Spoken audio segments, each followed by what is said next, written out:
What's up, everybody? My name is Anthony, and I'm going to be taking you through a EA Sports College Football 26 rebuild, just like a lot of other content creators out there right now. So I'm going to try to make this a little bit different. So I've watched a lot of these videos, and I think a lot of people are focusing on the game. How to get better at the game, what are the best schemes to use, things like that.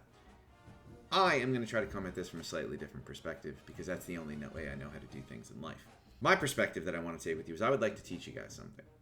And I would like to learn alongside you while I do it. I have been studying the game of football since 2016. It's a long ass time.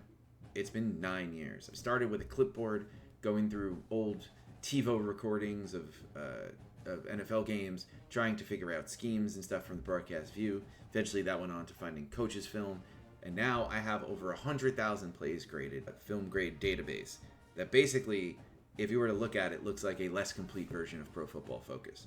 I have never tried to make money off of it. I don't want to. It has never been the goal. This has been a story of education. How do I learn about football to the best of my ability, and perhaps one day share that with people so that they can enjoy the game that I love in the same way that I do? And I saw a unique opportunity here. That unique opportunity comes from a place of, I think this is a great, great game. I think it represents the game of football relatively well. But I don't think a lot of people are talking about the game from the perspective of the game of football, the chess match of it all. I think what they're doing is saying, hey, here's how you get the best players in recruiting. Here's how you create the meta build, whatever it is. I don't care about any of that. I'm going to come at it from two perspectives. One, we'll do some role-playing stuff that's fun. I have created a coach here. We'll go through all the details in a second. But the second thing is I want to teach you offensive and defensive schemes, how to recruit specifically for those schemes, how to move players around in those schemes to get the best opportunities. So for this first rebuild we're going to do here, I wanted to try to give you the defense and offense that I know the most about. So I'm going to start by telling you about the defense, because the defense is the defense that I think is the base of every good defense in either the NFL or the NCAA. It's not to say you can't run the other ones. At the heart of every single defense is the following alignment, and that is the base 4-3. So we're going to quickly go over to formation subs here, and we're going to take a look at what the base 4-3 looks like. So the base 4-3, the reason it is called a 4-3, for those of you who are maybe a little bit less into the X's and O's of it all, is you start with 4 down linemen and 3 linebackers. So similarly, if you hear the 3-4, that means 3 down linemen and 4 linebackers. So what the hell does that mean? Well, what it means is, depending upon the number of down linemen you have, the alignment of your defensive line is going to be different. So if you look on the screen here, you're going to see 43 and 94 are our edge players. Your edge players are your best pass rushers. They're the freak athletes that are going to get around the edge, close the pocket, get to the quarterback, and create pressures and sacks. And in turn, hopefully create some turnovers by manning some bad throws, things like that. Whereas 9 and 99 are going to be our interior defensive linemen.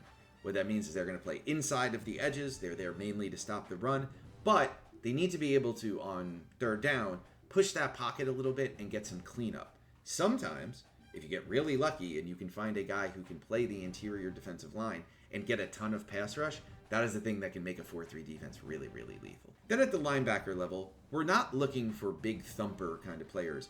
Our goal is that when we're in the run game, we don't want our linebackers taking on blocks. We want our defensive linemen to take up the block so our linebackers can flow freely, particularly the Mike and Will linebackers, but really all 3 of them. We're also going to play a lot of nickel, where we take, and we'll talk about that a little bit, where we take an extra linebacker off the field. In those scenarios, those interior defensive linemen have to be your best run players. Because if they're not, and you try to play the run with the light box, you're going to get gashed. That's what the front 7 of a 4-3 defense looks like. So what you're looking for is athletes at the linebacker position who can run, who can cover, who can do those things. And then on the defensive line, you're looking for edges who can close around the corner, get to the quarterback, and interior defensive linemen who are stout against the run. And if they provide some pass rush, we get a little bit of extra value for that as well. As we play with bigger and better players and teams, that's going to change because we're going to need those interior defensive linemen. Pass rush is going to become their most premium skill. Whereas right now with these smaller teams, we're probably counting them as a little bit more as run stoppers than we are as pass rushers. Okay, so we're going to start taking a look at the different formations we have here. The base kind of formation is going to be either over or under, and what it's really just telling you is how you're going to align across the defensive line. Now, there are 9 gaps, each with an interior and an inside and an outside alignment. So, for example, the 0 is directly above the center, right? So where you're going to play those is going to be very important. And what you're doing with over and under, as you see here, as you kind of swap it back and forth, is you're basically saying, hey, how do you want your defenders to line up into the gaps? Same concepts at the end of the day. It's just the alignment winds up looking a little different. Where you get a little bit of a difference is in 4-3 over walk here, because you notice that you now have a 5th defensive lineman. Well, that 5th defensive lineman is not actually a defensive lineman if you look. It's 34, who's a linebacker. All he's going to do is he's going to walk up and play to the edge. And what this gives you is it gives you some fun 5-man defensive line looks where you can either drop 34 and say, hey, he's just still going to play linebacker. He's just going to do it from starting at the defensive line. Or you can blitz him. And as long as that quarterback thinks that 34 is coming on that play, he has to account for him. And now all of a sudden you can create confusions. That guy drops back. Maybe the quarterback tries to throw fast over his head. That's an interception. So that's really what we're going to do out of our base 4-3. If we look at our other formations here, we have the 4-6. This is the old Buddy Ryan defense, for those of you who may be old enough to remember the 85 Bears. It was the year I was born. But obviously that defense was amazing, one of the best of all time. It all ran out of this. This is a run-stopping front, okay? As a result, it basically is going to become like an inside the 10-yard line thing here. And basically, if you look at what this is we're bringing everybody up to the line of scrimmage, except for our free safety, who's number 3. And I love how I'm pointing like he's actually behind me. 20 and 8 are our corners on the outside. Everybody else is essentially playing either line or linebacker. We are stopping the run at all costs here. Teams don't run the ball as much as they used to. But if you play Navy and you got to stop the option, this isn't the worst idea in the world. Then we're going to move over to our nickel. Our nickel is, without a doubt, I think the thing we're going to be spending the most time playing. And that's simply because it is really hard to play modern football with 3 linebackers on the field these days. Just because with passing formations like we're going to use, hint, hint, you're going to end up with a wide receiver lined up against a linebacker. And if you end up with that, you're dead. There are very few linebackers in the entire world that can cover slot receivers. So what we want to do is instead we want to take one of the linebackers off the field. We want to replace him with what's called the slot cornerback. What is the slot cornerback? The slot cornerback needs to be able to do a few things. He needs to be able to, obviously, cover smaller, quicker, more agile receivers that typically play in the slot. The second thing that he has to do is he has to be able to tackle. Oh, it's a corner. Why are you counting on corners to tackle? Listen, we live in the world where the outside zone run play, which we're going to run, and I'm sure we're going to see other people run hundreds of times, is one of the most run plays in college football, or football at all. You have to have a slot corner who can cover, but can also tackle. You also may have heard the 4-2-5. The 4-2-5 is basically the same idea as the nickel, except instead of an extra corner, put an extra safety on the field. The 4-2-5 is nickel for run-heavy offenses, basically.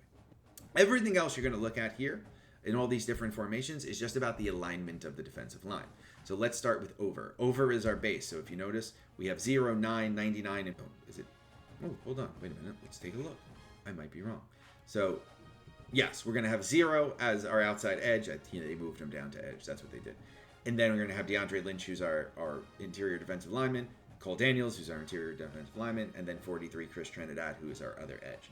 Those are our 4 main pass rushers. So they're going to play at the first level. Then you're going to have 42, 10, and 8. The 2 linebackers, 42 and 10. 8 being the slot corner. They're going to play at sort of that second level. And then you're going to have what we call the umbrella on the outside, which is the 2 corners, 20 and 2, and 3 and 26, who are the free and strong safety. We'll explain a little bit about what the free and strong safety do on individual plays, but that's going to be the start of it. The next, then if we go to this one, you say, well, what's wide? Well, it's the exact same thing. The only difference is we're going to make the gaps a little bit wider. So if you ever heard the term wide 9, Nick Bosa on the 49ers plays the wide 9. The wide 9 is basically saying, hey, let's take our best pass rusher and let's put him all the way outside. You say, well, why would you put him all the way outside? Well, the reason why is it creates a one-on-one matchup with the tackle. Okay? There's no help from the guard when you play the wide 9. Because if there is, your interior defensive lineman's going to crush a dude. Because he's not going to get blocked. Your quarterback's going to die. So what you have to do is you end up having to play your best pass rusher one-on-one with that team's tackle. We're going to use the wide 9 a lot, particularly if we can find someone who has some pass rush juice. So that's the wide 9. We're going to use this. What's the weakness of the wide 9? Run defense. those gaps are real big. So if it's not 3rd and 6, if it's not 3rd and 7, if you think there is a chance the other team might run the ball, wide 9, or wide as they call it here, is a risky proposition. So just be careful, all right? Be careful in your selection of the wide 9. Double mug. This is the opposite. So this is a fun one, and this, I have to tell you, watching film recently, I see so much double mug as a way to stop the running game out of a light box. So let me explain it to you after a quick sip of my cafe. Okay, so double mug. This is what's called the double A-gap blitz. So for those of you who may have been fortunate enough, and I'm a Giants fan, so I'm still going to call it fortunate because he was wonderful, but it hurts sometimes. If you were fortunate enough to watch Jim Johnson be the defensive coordinator of the Eagles, or perhaps you're a little bit closer to a Mike Zimmer or a Steve Spagnuolo, who'll use a lot of this concept as well. What it is basically, if you notice, we still have our 4-man defensive line. That's Mario, who we'll go through all these players and we'll get our introductions to them there. DeAndre Lynch, who's our interior. Cole Daniels, who's our other interior. And then Chris Trinidad, who would be sort of our best pass rusher. And then that's our 4-man defensive line. They're still doing the same thing they're always doing. The only difference is that we're going to split the alignment of 9 and 99 a little bit wider. And then you're going to have 10 and 42, the linebackers, who typically play at that second level. They're going to come up to that first level and threaten the quarterback from what's called from the A gaps or the 1 gaps, depending upon how you want to label them with numbers or letters. So what they end up doing is basically being directly over the center and directly over the quarterback. Shotgun killed this for a while because it was less intimidating to quarterbacks, because now quarterbacks are in the shotgun. They're like 7 steps back. It's like, oh, it's 2 guys in the front there. I'm just going to throw the ball past them and, it'll be fine. Or I'll throw the ball outside on a screen. This actually came back because it works really well in run fits. So if you look at this, you're basically covering up every single gap. So if a team tries to run inside zone against this and you have those linebackers up on the first level and they're blitzing, it's kind of dead in the water to begin with. So it's sort of a style of playing the run on the way to the quarterback, and that's a lot of what this is used for now. Still used for blitz packages, absolutely. On 3rd and 5, if you have the guys to play outside and you can get away with stuff like cover 0, you absolutely want to run this. However, if you don't have those guys and you want to try to fake out the other player, you definitely can use drop 10 and 42 back into coverage, and now all of a sudden you're basically creating some confusion. I think it's a really good, a really versatile package, and it's all about using it sparingly. If you use this as your base defense, I think you're going to run into a lot of trouble because people will figure it out. But if you throw this in as a changeup, works brilliantly. Next up is load, which is a funny word, but besides that, low ad, yeah. Load is all about putting more defensive linemen on one side of the line than on the other. So if you look here, our good friend Mario is the only guy left of the center on the defensive line. Everyone else, DeAndre, Cole, Chris Trinidad, they are on the right-hand side. The reason why is this screws up protection calls for offensive line all the time. The center, the guard, and the tackle have to be very comfortable with passing off the 3 guys on the defensive line to the right-hand side of the center. If they are not, someone is going to come free. And if they don't pass it off correctly, this is great for stunts, which I'm sure we'll run some of, but it's really great for trying to create pressure when maybe you don't have the guys to win one-on-one. Again, the key weakness to this. Look at the left side of the defensive line as far as run fit. You have 2 players. It is the middle linebacker, Sir Jason Henderson here, and then Mario Thompson. That's it. Stretch against this side. You are counting on your slot corner to play run fit. If he does not, it's probably going to be a long day, and you're probably going to have a lot of chunk runs. Now that we talked about load and double mug, let's talk about load mug. So this is the exact same concept as load. You have the 3 guys on one side of the defensive line and the 1 guy on the other. The only difference is, if you notice, we've now walked number 10, who is a linebacker, into that same gap. So if you notice, it's not over the center this time. It's over the guard. Okay? So it's a little bit of a different formation. But again, you can do a lot of fun things with this, because you can either blitz him, use him as a pass rusher. You could also drop him back. You drop him back a little bit, and now all of a sudden you have some kind of a lot of what the Minnesota Vikings did this past year with Brian Flores, where you're dropping those dudes back in coverage, you're creating confusion, and if you have an opponent that's running drags and slants and all the kind of West Coast specials, this is a good way to pop an interception. It's a good way to get some passes defended, and most importantly, it's a good way to make the quarterback think, hold the ball, screw up timing, and you might get a sack or a throwaway or something like that out of it. So, load mug, same thing as load. The only difference, we're walking that extra linebacker up into the gap, and now all of a sudden we have created a different alignment for the quarterback to consider. And finally, single mug. This is a straight alignment where everybody, we have our two defensive linemen on one side of the center and my two defensive linemen on the other side of the center. The only difference here is now we've opened up that same gap here. Here. And right over the center, just the same way we had in double mug, we had two guys standing over the center. Here we only have one. Again, it's another way to create a five-man defensive line, which is being increasingly used in football as a run-stopping opportunity here. Teams are absolutely looking for ways to stop the run from light boxes so that they can play the cover fours and the cover sixes. And if you don't know what those are, we'll talk about them all as this goes. But they're trying to play those two deep coverages to limit big plays. Since we don't want the ball matriculating down the field, teams have to find ways to stop the run on first and second down out of a light box, because teams are willing to take those shots down the field on first down and second down now. And they have to find a way to still be able to be ready for the pass while playing the run. And I think what you're seeing with single mug and load and double mug are great examples of the different ways that teams are doing this via alignments rather than extra bodies. Extra bodies, 7, 8, 9 men boxes, they just don't work anymore. So we're going to talk a lot about how to stop the run out of a light box quite a bit. Jason Henderson's a hell of a player. I'm excited to look at his card. Lastly, we'll talk about dime. Dime is pretty straightforward. Nickel, we took one linebacker off the field, and are playing with two linebackers and 5 defensive backs. And then in dime, we're going to take 2 linebackers off the field. It'll be 6 defensive backs and 1 linebacker. So if you look here, we have our defensive line up front. And then if you look, we have Jason Henderson is our only linebacker who's on the field. So that's a good one to take a look at. And that's base 4-3 defense. So what we've done here is we've basically said, hey, in the base 4-3 defense, we have the base 4-3 where we can move around the alignments a little bit, but for the most part, it is basically 4 defensive linemen, 3 linebackers. Then we have nickel.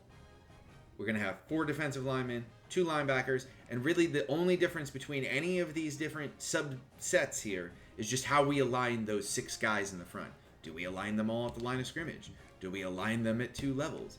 Do we align 5 of them at the line of scrimmage and 1 of them on the second level? How do we try to confuse the quarterback, confuse the offensive line, create free rushers, create pressure, and get the ball out of the quarterback's hands? And then lastly, we'll have dime. Dime is mostly used in like mop-up situations, or if teams really need to throw the ball down 14 with 2 minutes left in the game, things like that. If there is no threat of running the ball, then you can use dime because we just need guys to cover the pass. That's a 4-3 defense. So that's the first part of this little tutorial we're going to go through on how to identify, look at, and some of the theories behind the basic playbook. We're going to do another one for the offense. We're going to go through all of the players. We're going to go through all of the different things we're going to try to do, and then obviously we're going to play some games. We'll put it all in a playlist so you guys can understand it. We'll also do some explainer videos probably from across games where you're going to listen to me talk about scheme and things like that. And we'll put some highlights over it of those schemes in action so we can kind of walk through all of the individual things that we're doing. And most importantly, do me a favor. Like, subscribe, do all the good YouTube stuff to make the algorithm happy. Just because I'm really trying to figure out how to make this cool, and I want to hear people's opinions about it. If you got cool stuff to say, if you have a suggestion, if you're a YouTube creator that wants to work together, whatever it may be, throw a comment in there. If you're going to be a jerk, do me a favor. Kick rocks. I don't need you around. But if you're going to come and you have something genuinely constructive or a question you have or anything you want to ask, hey man, I'm here to improve. I'm here for feedback. I'm really stepping out of my comfort zone doing this. I'm not an on-camera guy. I've always been a behind-the-scenes guy. But I'm trying. So let's try to grow as we get a little bit older and be cool about it. Let's learn some stuff. That's all it really comes down to at the end of the day. Got about 100 years to learn some stuff. Might as well make the most of it. I'm Anthony. Thank you very much for joining us today. The next video we'll explain offense, which is going to be the part that everybody actually likes. Not everyone's a defensive sicko like me. Sickos. But next time we're going to talk about the offense. We'll talk about what offense we're going to be running in this dynasty. And in addition to that, we'll talk about some of the key concepts that are in this offense that we're going to be really working through. And maybe, just maybe, we'll go through the roster too if we have a little bit of extra time. But I have a feeling the offensive one is going to take quite a bit of time. So that's a good start. My name's Anthony. Thank you very much. Hit the like, hit the follow, and we will talk to you very, very soon. I hope you have a great day.